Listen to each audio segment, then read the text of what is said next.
Look, guys! I found the disclaimer!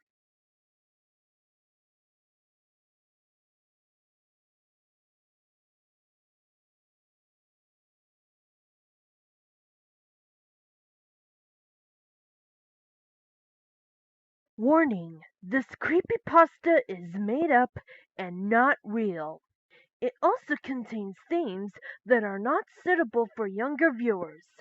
If you are too young to watch this, sensitive, or easily anxious, please click away from this video and watch something else, or have a guardian, older sibling, or parents watch it with you.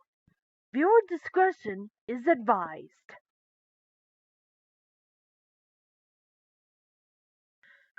My grandmother grew up in the slums of Prohibition-era Chicago.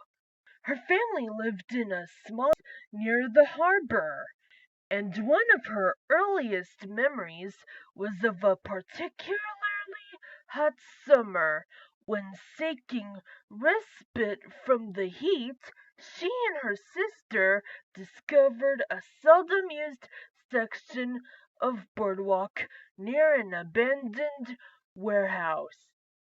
Every night for several weeks, the two girls would make their way down to the docks and sit together on the edge of the pier as the sun went down.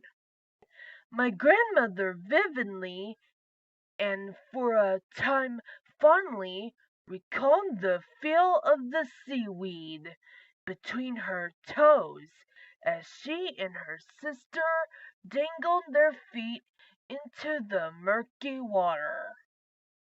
It wasn't until years later that she returned to the pier and found that the warehouse had been demolished.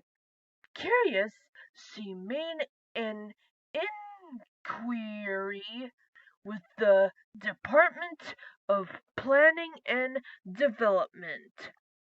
Apparently, the warehouse had been owned for a time by the mob, who was using it as a base of operations for a prostitution racket.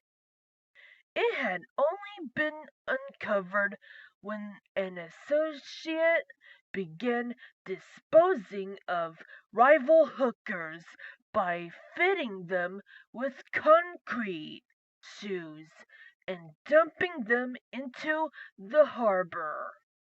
Investigating officers had recovered nearly 2 dozen bodies from the waters of a secluded pier nearby. How had the bodies been discovered?